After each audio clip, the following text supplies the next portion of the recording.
the Roots of the Science podcast with your girl, Anne with an E. Hello, everyone, and welcome back to another episode of the Root of the Science podcast with your girl, Anne with an E. If you are new here, welcome. It's really great to have you. Remember that you can follow on the social media pages such as Facebook at the Root of the Science podcast or Twitter and Instagram at the Root of the Sci pod. Also, remember that turn on your notifications on wherever you listen to your podcast, be it Apple Podcasts, Google, or Spotify. My guest today is Caleb Munemo from Zambia. He's a second-year computer science student, and in this episode, he explains that he developed his passion for science in secondary school. Caleb admits that he was not sure that he wanted to go into computer science as a field, as it was not a well-known field of study in Zambia until recently. After following people who are in the tech industry and reading, his interest grew. He went on to apply for a Bachelor of Science degree in computer science. At the same time, he started advocating for STEM by mentoring and training young people at his former school. Caleb is a co-founder and president of Science Exploration Zambia, a STEM-based NGO that established e-learning platforms for learners in the country. Further, Caleb is also a host of a podcast called A Zambia of the Creatives, a podcast that talks about STEM and how we can raise creatives through implementing STEM concepts in school.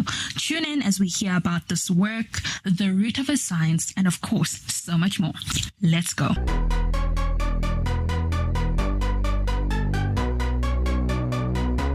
Hi, Caleb. Welcome to the show. Hi, Anna. How are you doing? It's so lovely to have you on today. I'm all right. Thanks. I'm actually excited to feature on this great podcast. Fantastic. I'm really excited to have you here. So first things first, let's set the scene. Who is Caleb? Where are you from? Where are you currently based? Just in brief. Okay. So like you've put it, my name's Caleb Munemo, my full name's. I'm from Lusaka, Zambia. Yeah, I'm currently a student at the Cavendish University, second year, pursuing a bachelor's degree in computer science. Briefly, that's about me. Okay, great. So, Caleb, before we get into the science, I always love to get to know people away from the science. And in fact, you are a huge soccer fan. So, first things first, who do you support? Let's say internationally, who's your team? Okay, so internationally, definitely that has to be my country, Zambia. So yeah, full-time supporter. But when it comes to international teams, it depends if it's European team, South American team, but mostly because I really love Lionel Messi, so I find myself supporting Argentina. But if it's Europe, usually supporting Spain. But when you talk of club football, which is actually the best football in the world, like the football that we all give the most attention, I support Arsenal, and I know people have got different feelings when it comes to Arsenal, but yeah, that's my football team. That's the team that I support. I really love soccer. I do punditry stuff on soccer, give opinions. I'm not just an Arsenal fan, but I'm basically a football fan. So I give different opinions on the game. And from there, I've come to learn a lot about football. And it's just an interesting sport. You get to learn a lot. You get to know the dynamics of the game. And it's full of crazy stuff, but a uniting sport and a very, very good experience. Yeah. Okay, that's really great. I laughed at Arsenal because my dad is also a huge Arsenal fan. So he's also going through, So we hear it a lot, all of the things that you hear as Arsenal fans go through. So that's why I'm laughing. Yeah, but quickly, just for somebody who doesn't know, what is a football pundit? Like, what does that mean for somebody who doesn't watch football? What do you do when you call yourself that? Okay, yeah. So football punditry is all about these are experts that analyze the game. basically football, where you give takes on how the game is played, formations, talk about statistics. You look at how good a player is. As a pundit, you'll be able to tell whether this player is good. As a pundit, you'll be able to tell the best formation that the coach could play, or the best formation that that particular team could use for them to get the best results, or the type of players that the particular club or team should be targeting in the transfer market. So that's all about punditry. Okay, punditry is vast and wide. But these are some of the main components that are involved in punditry, the things that I've mentioned. Yeah. Oh, great. And I mean, people make a career out of this. So, hey, if all things fail, this is something that you could do. Yeah. This is something you could do. True. Because I can hear you're very passionate about it. Very passionate. Which is cool. I've never met somebody who calls himself like a football pundit. I mean, you hear guys watch soccer. Oh, let me also say girls before somebody comes at me. Guys and girls who watch soccer, and they, people sit around and they have WhatsApp groups, and they have, so just to say that you're officially calling yourself, and I feel very lucky to be like, yeah, I've met one, because I only see them on TV. Yeah. But even people that are found in these WhatsApp groups, like people that give opinions, what they don't really understand is that that's punditry in itself. So you don't really have to belong to a particular sports organization for you to be recognized as a football pundit, or maybe some sports news agency for you to be a pundit. But punditry is basically you giving an opinion in the game through analysis and just looking at different things that relate with football build-up and a whole lot. So that's punditry in itself, but people don't realize that they're doing punditry. Yeah. Yeah, no, we are learning here today, Caleb. Thank you so much. Yeah. I'm learning as well. So as we get to know more about you now, we understand that you love football, but you mentioned that you are also studying computer science. You're currently in your second year at the university. So I want to just hone us back to the beginning, right? And this other facet of yourself as a computer scientist. How did you actually get into science? Is it something that you always knew, this is what I'm going to do, or was it something that kind of just happened? Okay, so basically, like how we are raised in our country, the school setup didn't really, get to build that passion of science in you. But, when you get intrigued by certain things, you always want to find out how certain things happen. So on my end, I would say the passion for science started when I was in my secondary school. I'd also say a basic school, because I was involved in a bit of science projects, and I loved science while growing up. So from there, when I went to my secondary school, that's when I got to develop my science passion. I was part of organizations like the JETS, Junior Engineering and Technicians and Scientists. These are clubs that are in school where you get to have, you do quizzes, do differing for exams. So that was sort of interesting. And it put me in a space where I was like, I really wanted to be amongst those people that were considered as the brainy ones, like the ones that would want to find out, the ones that would want to ask the question, why is this thing like this? Why does this thing do this? So that type of a thing. So I got really interested, and I was in JETS, and then from grade 10, and then later on participated in some projects, did a project in grade 10, also in grade 11 did a project, in grade 12 sat for Olympiads in chemistry. I wrote Olympiads at provincial level, and in that same year I became the president of that science club. So I really developed passion for science, and I was like, wow, I really want to do to pursue a career in science. By then, I wasn't even really I didn't know that I was going to do computer science, because, computer science broke through in Zambia. Like, it became the norm or the talk amongst youths. Should be the last 3-4 years. It wasn't really that popular, if I'm being honest.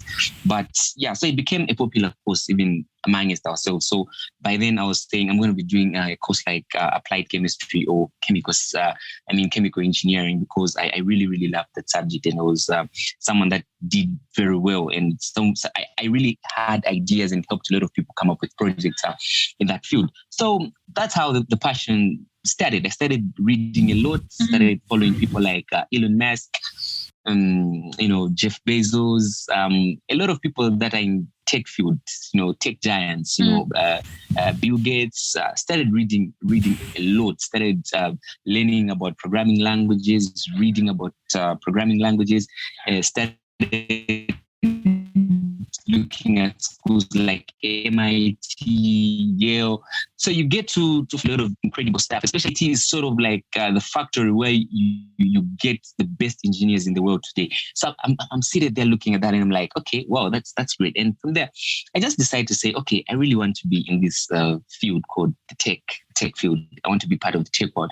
So that's how I really got interested into technology parts of science, and then started saying, okay, I made up my mind. I want to do a degree in computer science. And it is at that same particular stage that I also started advocating for STEM, and did a lot of training and mentorship on science, technology, engineering, mathematics to most of the youths and young ones that were at my school. Because I left my school in 2017. That's when I wrote my final exams. And I was the lead of the school. I don't know how you guys call it in your country, but here we refer to that as the head boy.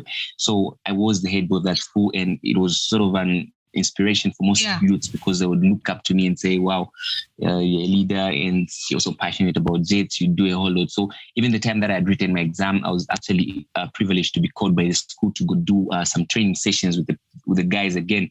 So we did training sessions where we helped them develop projects, and they did participations in the science fairs in that particular year, and did very well. They won. We did that with my friends who we actually co-founded Science Exploration Zambia together with. So we did quite good and won at provincial level, and actually had some students going to the national level. So for me, I felt very proud of myself. I was like, wow, so I can really, really thrive in this field. I can do a lot in terms of mentorship and training. And then later on decided to open a YouTube channel where we'll do tutorials in chemistry, physics, and math. Which went well, but the subscription levels weren't really there. It's really a process when you're starting a YouTube channel and you really want to grow it and expand it. It always takes time. So that's how we started, and things didn't really go like we wanted them in terms of numbers, but the passion is what kept on driving us. So we continued doing our part, training people, offering tutorials, writing inspirational blogs, like giving opinions on STEM. And then that's how most of the young ones in that school, started liking what we were doing, started writing about us, started posting about us, and started telling people about what we were doing. And then from there, we started an organization known as the Science Exploration Zambia that was birthed in 2019 on the 1st of January. So what we've been doing basically is we have been advocating for science, doing training and mentorship, offering a whole lot of stuff that could actually change the perception of a learner in terms of how they look at STEM. Because my belief is that most people do not really get to know why they should be doing courses like engineering. They don't really know the importance of engineering. They really don't know the importance of us having engineers, but it is because of STEM education. If we spearhead the education of STEM, we will have a lot of creatives coming from our own schools, rather than looking outside. I find it funny sometimes when companies want to develop certain systems. Instead of companies looking at their local engineers, they tend to look outside. They outsource people that can work on those particular projects. And the reason is not because they don't like the citizens, or maybe they just want to pick from the outside. The reason is because the levels of efficiency and competency. So what you realize is that if the foundation is built strong, we will have a lot of people coming from the ranks to come and do massive things for Africa and for our countries. I appreciate what you said, especially, well, first of all, rather, I can hear how you are passionate about it. And I fully agree with you that, the STEM education is so important because, like you said, for you didn't know that there were fields such as the tech space because it wasn't a visible career for you. So having people like yourself pushing this and showing other youngsters that, hey, these things are actually out there, it's really, really, really important. So you mentioned that you when you started this program, the science exploration program, you had this YouTube channel. You said that the numbers were not as you had hoped. What do you think was it? Was it the lack of access to people in terms of internet, or was it just people were not that interested into moving into that type of space and where you have to now focus more onto these other avenues, be it the blogs or whatnot? What do you think that is the case? So normally the case with numbers in terms of YouTube, especially in my country and what I have observed in Africa, is that mostly numbers on YouTube only come from entertainment, entertainment industry, things like songs, African rappers and singers actually do get a lot of numbers when it comes to YouTube. But I feel the problem with like doing something good and something creative, something educative is that, people don't really have the knowledge. That's where the problem starts. If people were knowledgeable about what STEM is today, I bet every student would be on their phone or on their laptop doing the right thing, reading about engineering, reading about science, reading about technology, and reading about the mathematics. So there's this thing that MIT does, MIT developed Scratch. So Scratch is a programming language that enables kids to drag blocks. And then in the process of dragging blocks, these kids are able to create things like puzzles and games. So what you realize there is that these are STEM disciplines being instilled in young ones. They're being taught to solve simple problems while they're young, and then they will only grow to develop more problems, you see. So I feel the reason why we have problems with numbers is because people have not seen the beauty of STEM. They've not seen a Zambian or an African do something great, something big, like develop a powerful app that everyone is going to be looking at and saying, wow, this was developed by an African. So the foundation of our education systems have been a problem. And that's my analysis. I think the foundations of our education system has been poor. If you look at these other courses like the business courses, people do well because business courses do not require as much practical work as STEM fields do. And, for you to thrive in STEM field, for us to have a revolution, industry has to see people, their knowledge, people solving problems by developing creative things, innovative things. We have to subject them to a good, solid foundation. That's one thing that has been lacking in our continent. We've not really subjected people to the right things. And our curriculums as well, I'll talk about a lot of things, and these are things that I look at and say, before we even look at how we move, we are supposed to align our curriculums with what we want to achieve as a nation.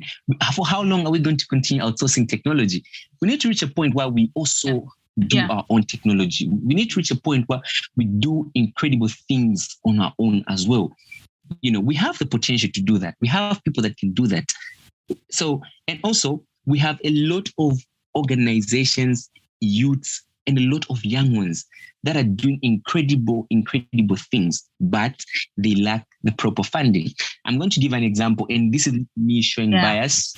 I love advocacy. I love youths that are doing great things, but I have seen youths that would literally stand on a platform and speak for girls, girls' rights. And they'll get a lot of funding, they'll get a lot of money, and people will have them, people will give them funding, they'll give them platforms, and, they'll be known for just standing up and speaking.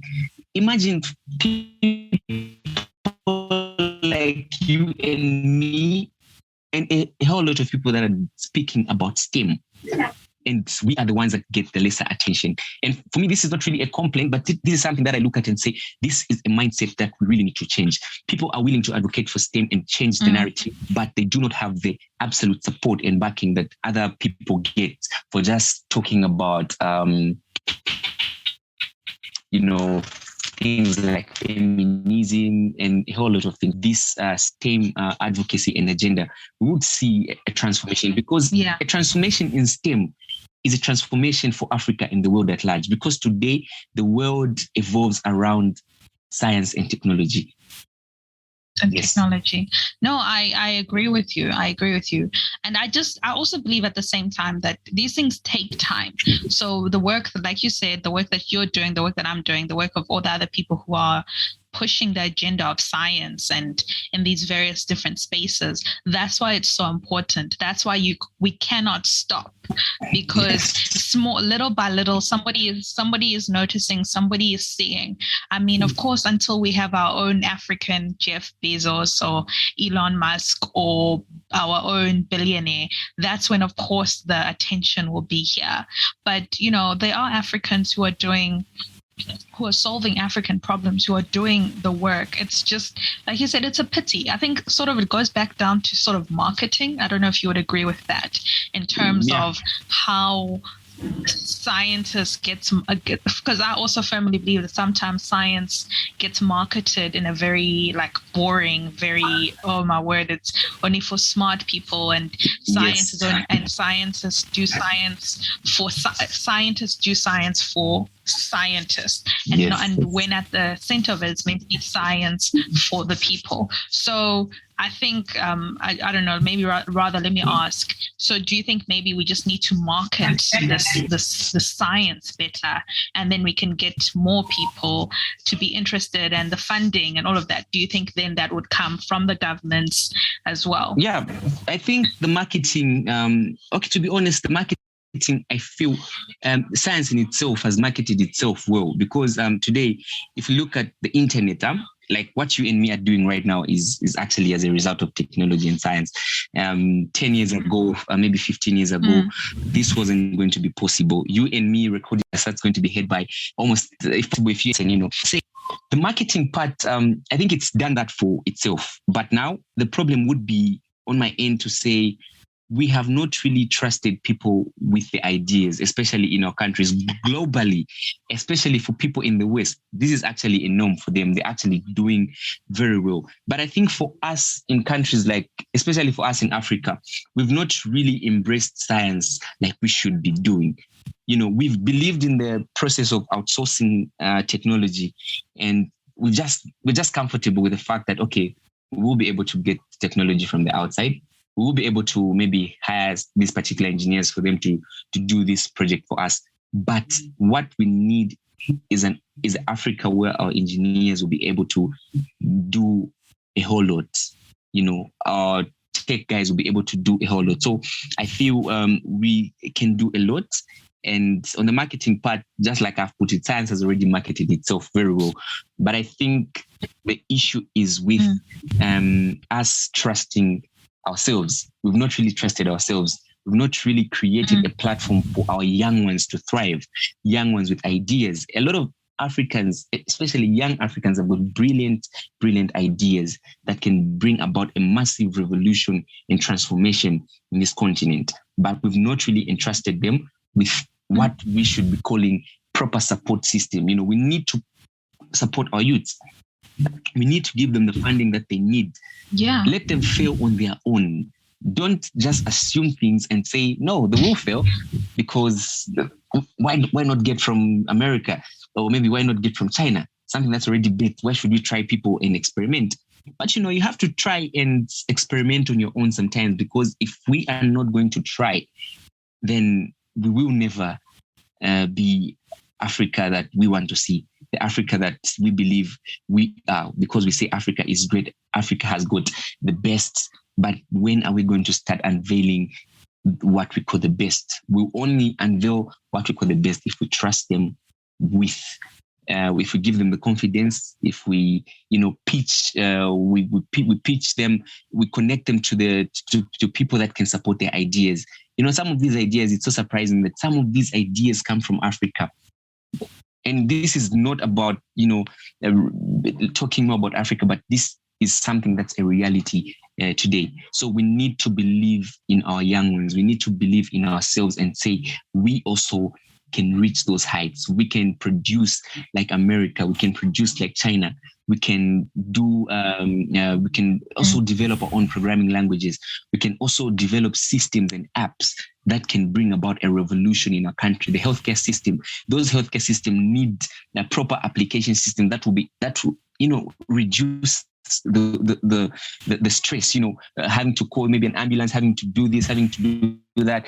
You just use an app easily. I've seen such things being implemented in certain countries, also maybe in our country as well, but on small basis. We need that to be wide. We need a whole lot of improvements, and that will only come through STEM. These are just facts, and this is not a bias on STEM, but everything evolves around STEM, because whatever is happening today is because of science and technology, and these are the main components of STEM. Yeah, and the mathematics. Speaking of platforms and the youth having being given a chance to do things, you actually have one. You have an e-learning platform which you developed for learners in your country. So can you tell us more about that and what exactly you do? So what we have is known as the SAYS e-learning platform. It's a website that has e-learning materials. It has materials on it. So learners can be able to access past papers and books. So we have materials for grade 7, grade 9, and grade 12. The reason why is because the grades that are in the exam are looking out for.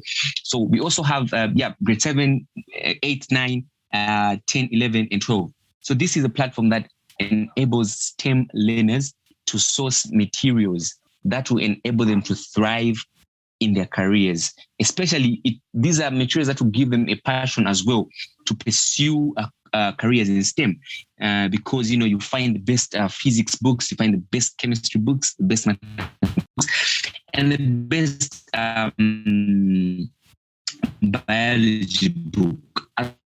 As well, what we have are blog posts. So blog posts, basically, it's an e-learning platform that has inspirational stuff for stress. But stress also leads to depression sometimes. And blog posts, these are blog posts that can be of help to that learner.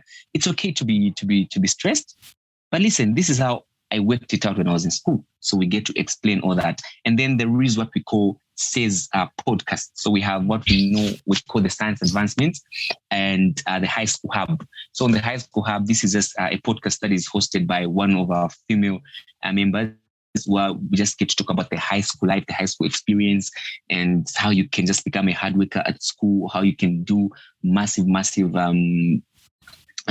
well at school. And we also have what is known as the Science Advancements, a podcast which comes weekly. Comes weekly, but sometimes due to circumstances, maybe after 3 weeks, after a month, where we talk about advancements in science. So we look at the engineering sector of our country, the Africa's engineering sector, how we can do better and how we can grow as a continent. We talk about a whole lot of stuff, but these are podcasts that can build someone, podcasts that can change the narrative of someone in terms of how they look at science. We have different hosts from America, around the globe, people all over the world just coming on our podcast and having to give their say. So that's what we do. These are YouTube recorded podcasts that are available on our YouTube channel. So that's what we do. So the platform is inclusive of podcasts, materials, inspirational blog posts, and a whole lot to do with what the Science Exploration Zambia is all about and the agenda that we have. Also, we have what we call, there is a scholarship fund that we actually started last year. It's called the Rita Miselo SAYS Excellence Scholarship. So basically the scholarship was named after this brilliant young girl, and we wanted to we named it because we want to inspire a lot of female, let me say the girl child in the STEM spaces, in STEM fields, because there's an to say girls can't thrive in the STEM fields, girls can't write codes. So the reason why we brought this scholarship fund is to champion the talk that girls can't really be competent in these fields. But at the same time, it is a scholarship fund that also supports the boy child. But to just put emphasis and say any person can thrive in the STEM fields, we decided to name it under someone who's a girl, someone who's female, and just to bring about gender balance and say we believe all gender can thrive in any particular field. Gender doesn't matter when it comes to STEM, because we saw people in history like defying odds and winning as chemistry and physics. So it is possible for the girl child to also thrive in these spaces of STEM. So that's what we do. So the scholarship, we had two people sponsored. One is at a basic and the other one is at a secondary school, at a STEM-based boarding secondary school. So we are praying and hoping that a lot of people get to jump on this project so that we can have a whole lot of pupils getting that, education in a STEM environment, which enable them to be competent future in Zambia, but Africa at large. Wow, what an amazing work that you and your team are doing. This is absolutely fantastic. And I love how it's got various different ways where it can sort of attract different people for different things, the scholarship, the podcast, the learning material. What a wide scope. Congratulations on that. And oh my goodness, kudos on your work. I'm going to put the links to your podcast and to your e-learning platform so that if somebody is listening, they can go and check it out and see the amazing work that you're doing. But if you don't mind, if you have social media pages or anywhere else where people can follow, can you just tell us about it? Yeah, so we have what is called Science Exploration Zambia. It's a Facebook page. Also on YouTube, you can just search for Science Exploration Zambia, and you will be able to find a lot of content there, podcasts, and we have a website, e-learning platform inclusive, but currently it's being updated. So the link that's running right now is sort of a link that I really can't pronounce on Webflow. So the link is sort of long, but I can be able to forward you the link, sure, and I'll be able to share it with everyone. Yeah. Yes, the certain updates that we're making. So we're not using the www.scienceexplorationzambia.org. So there's another link that we are using while working on certain features that you keep on building and you keep on improving your platform so as to have more people coming on board. And also on Instagram, it's you can also find us on Instagram, Science Exploration Zambia. Yeah. Okay, fantastic. I'll share all of that. So Caleb, as we wrap up and all of this amazing work that you do and all of this, your passion and your enthusiasm for science, what advice or what little parting words would you like to leave the people who are listening and anybody else who's inspired or loves science as much as you do? What I would say is, not even the sky is the limit for those that are determined. I always tell people that the world is only receptive to those that are willing to change it. It will only become receptive if you try to change it. It will never be receptive if you're seated there watching and saying, okay, how do I bring about change? So transformation only comes when you make a step.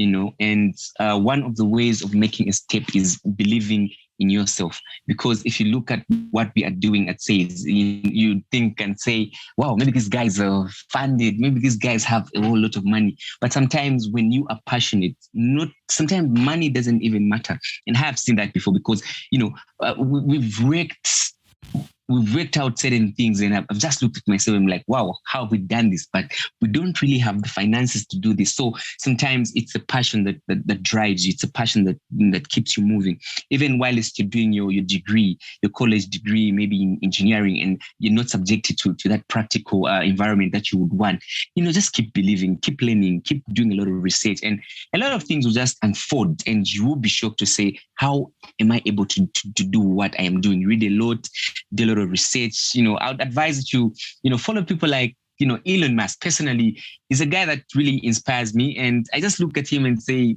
how did this guy do? Like, how? And this is a guy that just, he has the ideas, and he's employed people that work for him, people that have got the skill. So sometimes what you have in your head is more powerful than how you are going to apply it. Sometimes you just need to assemble a team of people that are going to believe in what you're saying, and you guys are going to be able to implement whatever you want to implement. So that's what I would say. And in terms of studies, just, keep grinding, keep believing, keep studying hard. It might be hard today. I'm also a student right now, so I wouldn't really be the best to give that advice, but I'm also a student. I believe in working hard. I just study, and I look forward to tomorrow and say, tomorrow is going to be okay. So for those that keep pushing, and for those that are making efforts, trust me, tomorrow is always going to be better. Tomorrow is not only going to be better if you are seated and not doing anything, then definitely how is tomorrow going to be better? But there is hope for those that are pushing today, for those that are striving hard, for those that are doing everything in their power to just make change and see things change. Like, we have to move away from this narrative of saying, no, these guys are the only ones that are superior. These guys are the only ones that can do it. We can also do it, but only if we believe in ourselves more. And I believe we are headed for glory as a continent and as a people. Yes, I firmly. What a powerful way to end it. We are headed for glory, and I'm so excited for your work specifically, and your vision, the work that you intend to do, which is really exciting. And also, I'm excited about the vision that you have for Africa as a whole in terms of where we can go to. So thank you so much for coming on and talking to me and telling me about what you do and everything that you're passionate about. I really, really appreciate it. I must be saying thank you, because it's a privilege for me to be actually hosted on such a platform, and just, being allowed to, express myself like I should.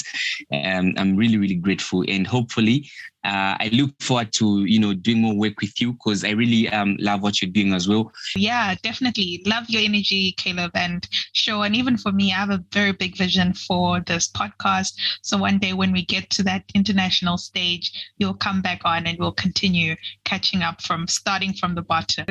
And to everybody else who's tuned in, thank you so much for tuning into another episode of the Root of the Science podcast with your girl, Anne with an E. Until next time,